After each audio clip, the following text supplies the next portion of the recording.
"Do not skip the last page," my aunt said as my sister lifted the will in front of 11 relatives. Vanessa smiled and answered, "I will read it myself so nobody can twist Dad's words."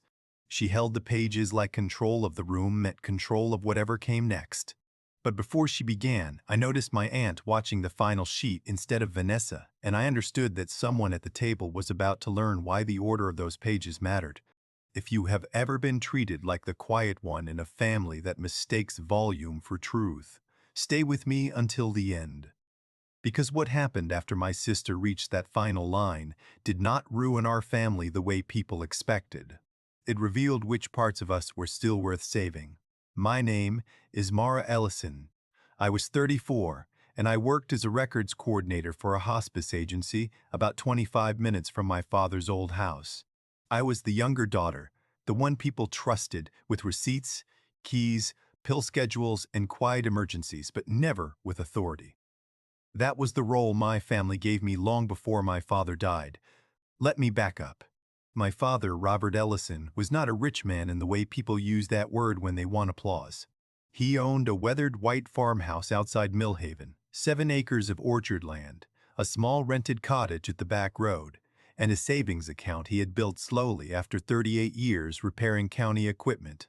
The property had been in our family since 1989, when my grandmother sold her own wedding jewelry to help him buy it after my mother got sick. The house was never fancy.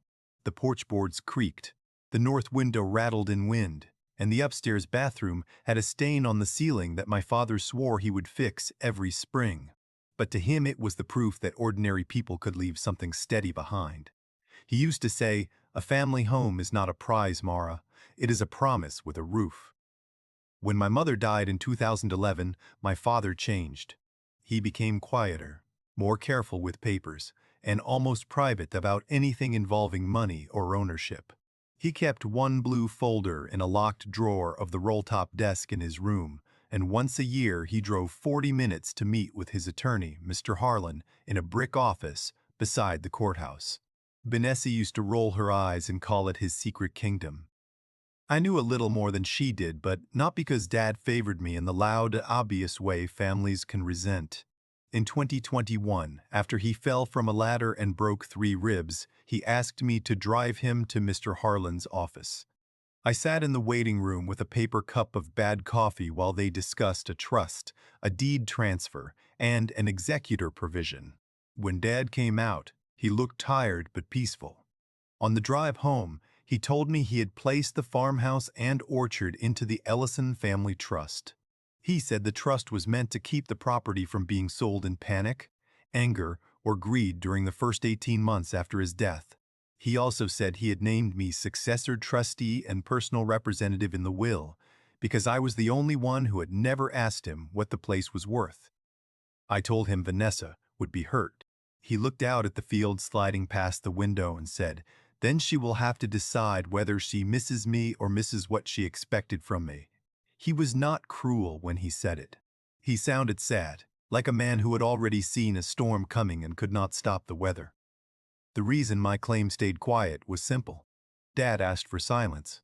He said Vanessa had spent years measuring love in shares, rooms, and promises, and if she knew I would have control over the trust first, she would treat him differently in his final years. He did not want sweet visits purchased by fear. He wanted to know who came to the porch because they wanted him, not because they wanted the house. That was hard for me, because Vanessa and I had already become strangers with childhood memories. She was 39 then, a real estate office manager, sharp, polished, and very good at making confidence sound like fact. When our mother died, Vanessa took the front row at church, handled flowers, corrected people who mispronounced names, and decided she was the family adult. I was 19, exhausted, and grateful someone else could speak without her voice breaking. Over time, she never gave that role back. At birthdays, she cut the cake. At holidays, she assigned dishes. At Dad's checkups, she asked questions for him even when he was sitting right there. If I suggested anything, she said, "Mara means well," in the same tone people use for a child carrying a glass bowl. The first small disrespect after Dad's diagnosis came so quietly that I almost dismissed it. He had been living with heart failure for 4 years, and in his last winter he needed help with groceries, bills, and the wood stove. I handled most of it because I lived close and my work schedule let me stop by before sunrise and after dinner. Vanessa visited on Sundays if she had time. She brought store muffins, rearranged the kitchen counter, and talked about the house as if Dad had already stepped out of it. One afternoon, while he slept in the recliner, she stood in the hallway with a tape measure and told her husband Colin, "The wall between the dining room and kitchen can come out. Buyers love open rooms." I asked her what buyers she meant. She looked at me like I had interrupted a meeting I was not qualified to attend and said, "Eventually, Mara, do not be dramatic." Dad opened his eyes then just a little, but he said nothing. His hand rested on the knitted blanket my mother had made, and I saw his thumb move over the edge like he was counting threads to keep calm. A week later, Vanessa asked me for Dad's online banking password so she could help create a clean inventory. I told her I paid the utilities from the checking account with Dad sitting beside me, and every receipt was in the blue binder on the kitchen shelf. She smiled with her lips but not her face. "A binder is cute," she said. "Probate is not cute." That was Vanessa's way. She used responsible words to make disrespect look like competence. She said estate plan, market timing, asset protection, and adult conversation. Underneath those phrases was the same old assumption. I was helpful, but she was important. The second pressure thread came from my Uncle Dennis. He was my father's younger brother, and he'd been borrowing from Dad in small amounts for as long as I could remember. He loved him, I think, but his love always arrived with a need attached. In March, 20 days before Dad died, Dennis came to the house with a folded sheet of yellow paper and a story about a promise. He said Dad had told him years earlier that he could have the back cottage because he had put sweat into the place. The sweat, as far as I knew, had been 2 weekends replacing fence wire in 2008, and one afternoon painting half the shed before leaving for a fishing trip. Still, Dennis had convinced himself the cottage was practically his, and Vanessa encouraged it because his claim made her own plans easier. Aunt June was the only person who seemed uneasy.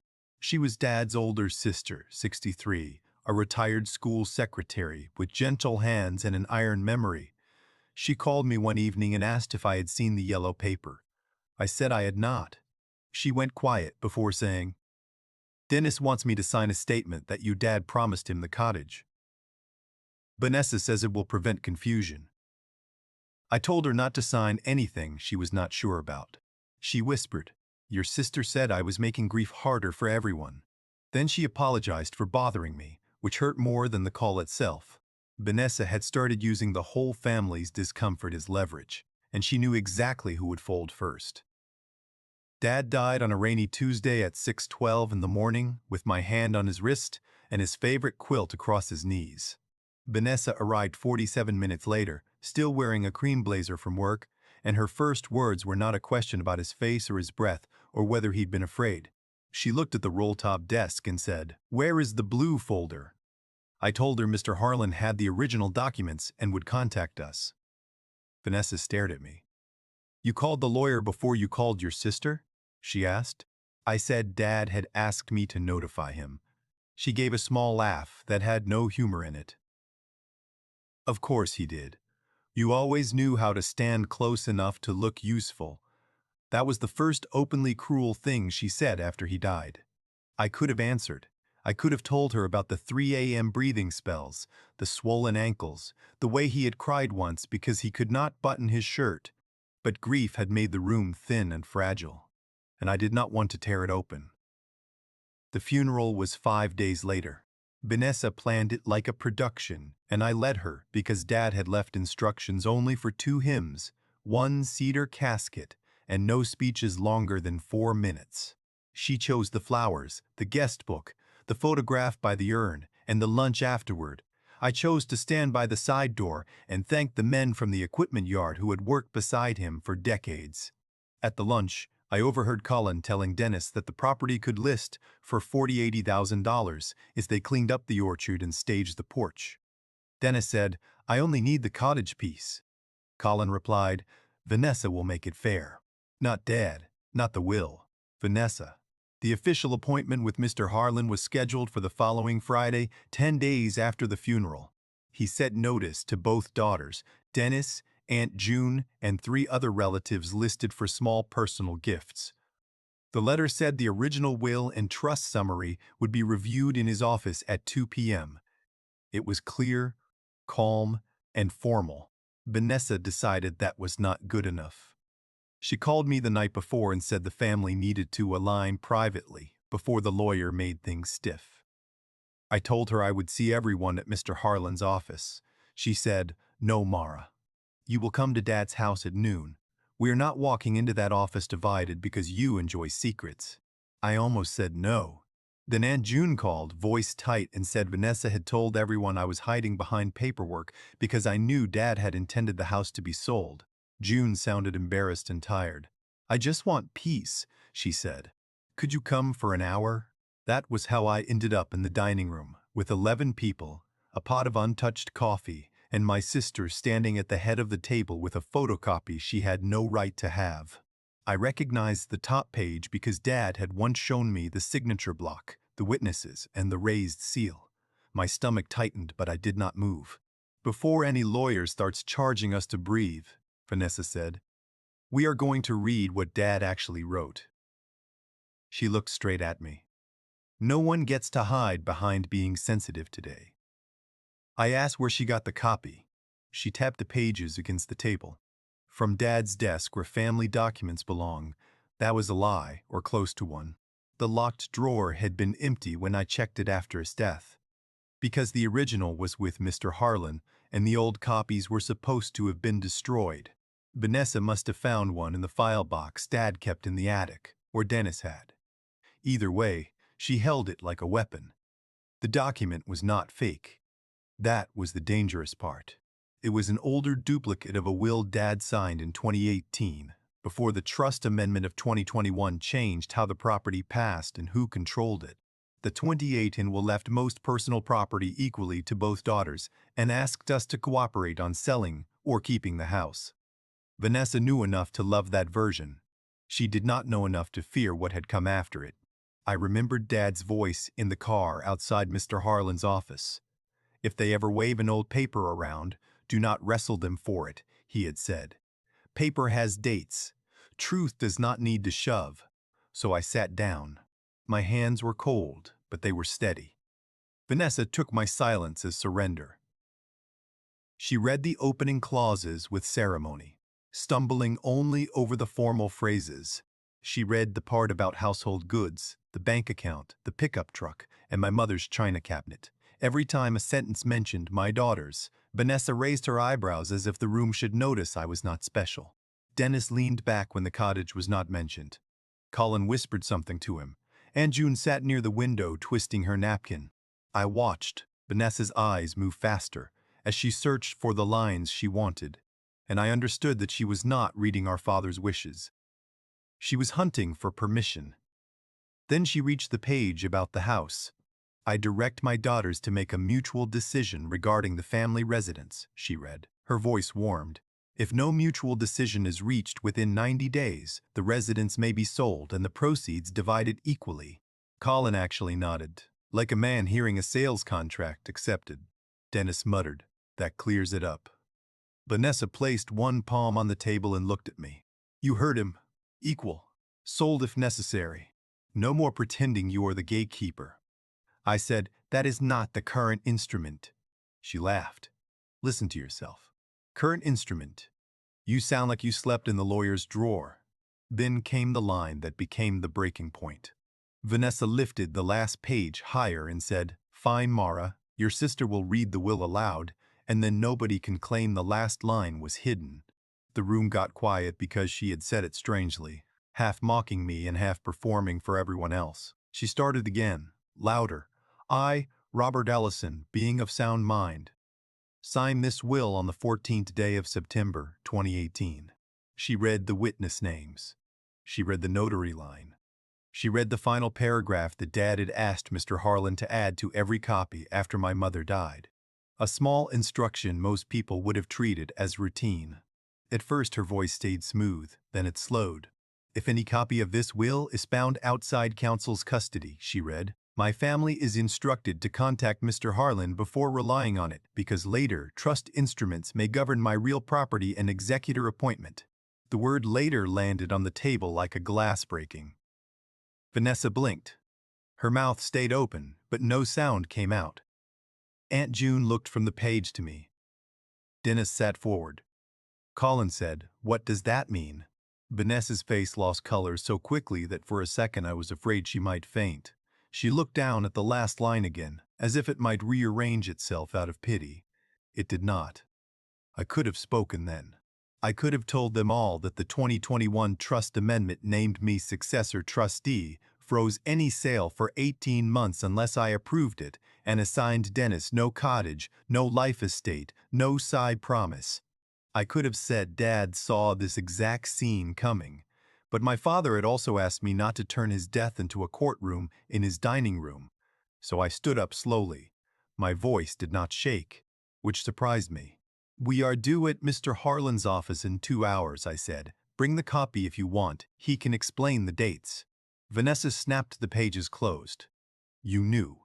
It was not a question. I looked at her. And in that moment I remembered Dad on the porch the previous summer, holding a chipped mug and watching the apple trees drop small green fruit after a storm. He had said, "When people are loud around what belongs to the dead, let the dead answer on paper." That sentence had sounded severe then. Now it felt merciful. I did not shout. I did not cry. I did not accuse her of theft or greed, though both words passed through my mind. I only said, Dad knew what he signed. My quiet decision was to let the scheduled process do exactly what Dad had designed it to do.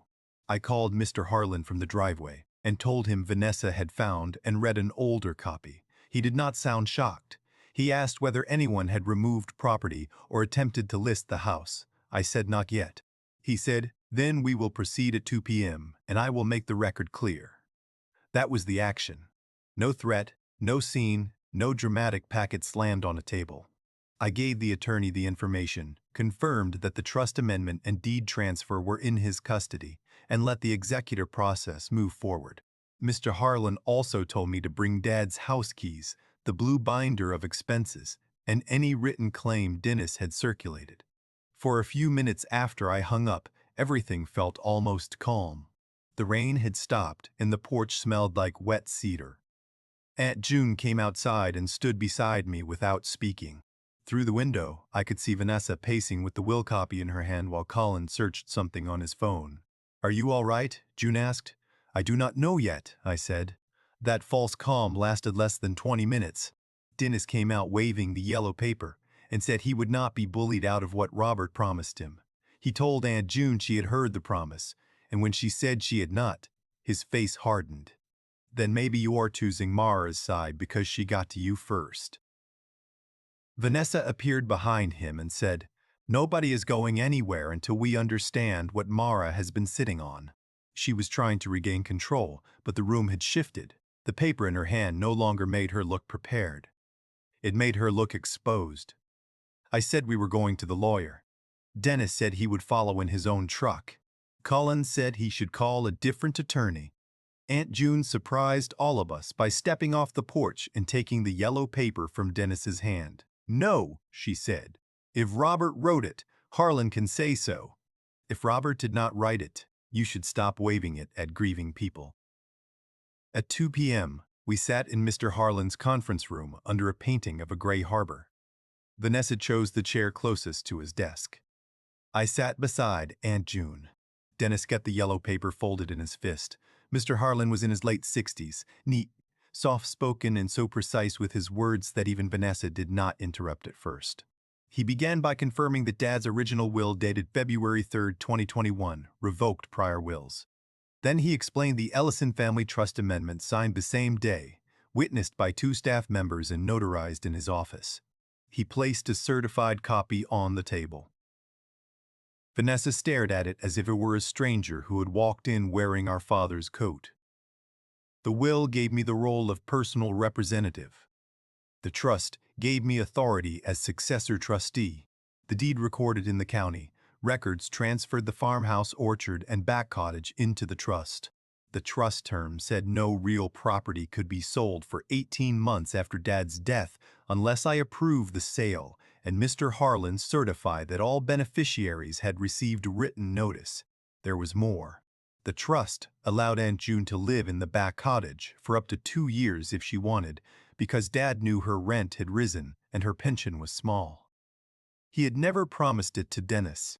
He had protected it from Dennis, gently and without naming him. Dennis unfolded his yellow paper and pushed it across the table. "Robert signed this," he said. Mr. Harlan put on his glasses, read for less than 30 seconds, and looked up. "This is not signed by Robert. It is a list of repairs in your handwriting." Dennis flushed. He agreed. "He may have appreciated your help," Mr. Harlan said.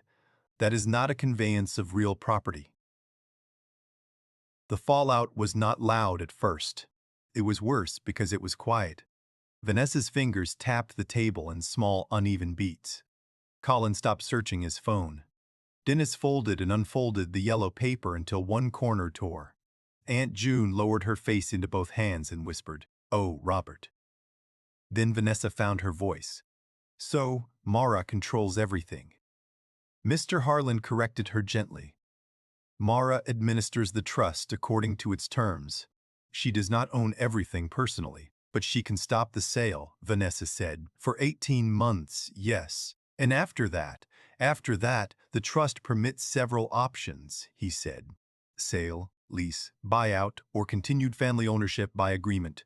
Your father strongly preferred that no decision be made in the first year of grief." That sentence changed the room more than the money. It exposed the one thing Vanessa had tried hardest not to see. Dad had not distrusted her because I whispered in his ear. He had written around the speed of her wanting. Vanessa turned to me. "You let me stand there and read that old will." I said, "You chose to read it." Her eyes filled, but she did not let the tears fall. "You could have stopped me. I tried to tell you it was not current. You set it like a trap."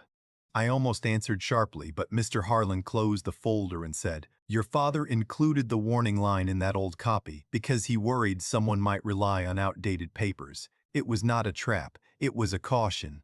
After the meeting, Vanessa left first, walking fast down the courthouse steps. Colin followed. Dennis stayed behind to ask Mr. Harlan if repairs could be reimbursed, and Mr. Harlan told him to submit receipts. Aunt June and I crossed the parking lot together, neither of us ready to drive. That was when the reveal happened the way Dad would have wanted, not in front of everyone, but with one person who could still hear me. June sat in my passenger seat because the wind had turned cold, and for a moment we listened to the tick of the engine. She said, "Mara, how long did you know?" I said, "Since Dad changed the trust in 2021, I did not know every clause." I knew he named me trustee. Why did he not tell Vanessa? Because he wanted her visits to be real. He said he could live with disappointment, but he did not want kindness performed for an inheritance. June turned toward the window. Her reflection looked older than it had that morning. "He told me once that you had your mother's patience," she said. "I thought he meant you were gentle. Maybe he meant you could carry something heavy without making everyone look at it. I had been holding myself together all day, but that nearly broke me." "I did not want it to happen like this," I said. "I know," she answered. "And I am sorry I almost signed Dennis's statement." Vanessa made it sound like refusing would hurt the family. "She thinks control and peace are the same thing." June looked back at me. "Then someone needs to tell her they are not." The turn came the next evening. Vanessa had called a family meeting without inviting me, which would have been funny if it had not been so predictable. She wanted June, Dennis, and 2 cousins to agree that I should permit an immediate sale anyway. She framed it as fairness. She said the house would only lose value. The orchard needed work, and Dad had never meant for one daughter to rule the other. Aunt June called me afterward and told me what happened. For once, her voice was not apologetic. "I told her no," she said. I asked what she meant. June said, "I told her Robert did not leave Mara a crown. He left her a responsibility because she was the one already doing the work." Then she added, with a firmness I had never heard from her, and I told Dennis that if he mentioned that cottage again without a signed deed, I would drive him to Harlan's office myself. Vanessa did not speak to me for 9 days. During that time, I changed the exterior locks on the farmhouse under Mr. Harlan's written instruction, filed the inventory with the probate court, and opened a trust checking account for property expenses. Those details were boring to everyone else, but to me they felt like honoring Dad in the language he had chosen. Receipts, dates, signatures, notice by mail. The inventory valued the farmhouse and land at $462,000, the cottage at $86,000, the pickup at $12,000, and Dad's savings at $73,000. Seeing the numbers typed on official paper made me understand why grief had attracted greed so quickly.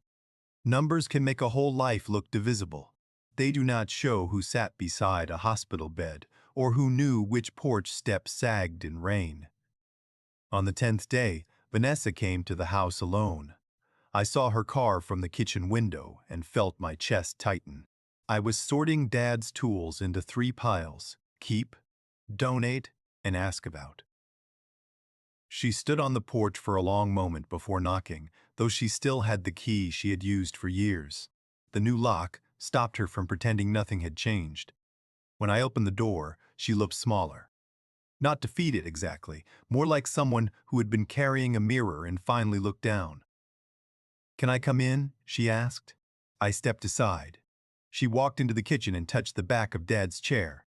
For once, she did not comment on the dust, the boxes, or the stack of forms on the counter. "I was awful," she said. I did not rush to rescue her from the sentence. She swallowed. "I keep telling myself I was grieving, but that is not all of it. I wanted the house settled because I wanted to feel like I still knew where I stood. And maybe because I thought if I handled everything, nobody could see that you were the one Dad trusted." That was the first honest thing she had said to me in years. It did not erase the cruelty, but it changed the direction of the room. I said, "He trusted me with the process. That is different from loving you less." Her eyes filled then. "Did he say that?" "Not in those words. But he left you Mom's china cabinet, her recipe box, and the silver comb from her wedding set, because he said you remembered how she wore her hair. He left Colin his fishing rods because he knew Colin fixed the porch after the storm in 2016. He paid attention, Vanessa, even when he was disappointed." She covered her mouth. For a while, neither of us spoke. The refrigerator hummed. Rain tapped the same north window Dad had never fixed. Eventually, she said, "I am sorry I read the will like that. I wanted everyone to watch you be wrong." "I know." And then I was the one standing there with the last line in my mouth. That sentence could have become a punishment. I could have turned it and used it. Instead, I thought of Dad's warning about loud people around what belongs to the dead. I thought of his belief that a home was a promise with a roof. Promises are not kept by humiliating the people who broke them. They are kept by deciding what the house will stand for now. So we began again, not cleanly, not perfectly, but honestly enough. Vanessa signed a letter withdrawing any objection to my appointment as personal representative. Dennis submitted no receipts and stopped mentioning the cottage after Aunt June moved in for the winter. Colin apologized in a stiff text that I accepted without pretending it was warm. 18 months later, the trust allowed us to decide what came next. We did not sell the farmhouse. Vanessa and I agreed to lease the orchard to a neighboring grower, rent the back cottage to Aunt June at a reduced rate after her protected period ended, and use the income to maintain the property.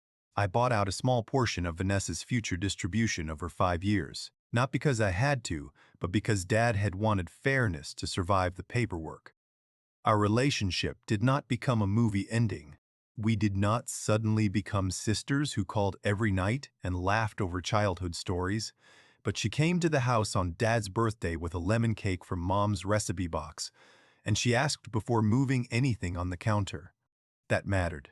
The most unexpected reconciliation happened at the orchard fence. Vanessa stood beside me in late October, looking at the rose Dad had pruned for half his life. She said, "I thought inheritance meant getting what was left." I said, "Maybe it means being trusted not to destroy it." She nodded, and for once, she did not need the last word. A year after the will reading, we placed a small brass plaque inside the front hall. It said, "Robert and Elaine Ellison, keepers of this home." Vanessa paid for half. Aunt June cried when she saw it. I think Dad would have called it too fancy, then polished it every Sunday. Legacy is not the loudest person claiming a room, and inheritance is not just the property people can count. Sometimes the real inheritance is the restraint to let truth arrive with a date, a signature, and enough dignity to leave the door open afterward. My sister read the will aloud, and the last line finally read our family back to itself.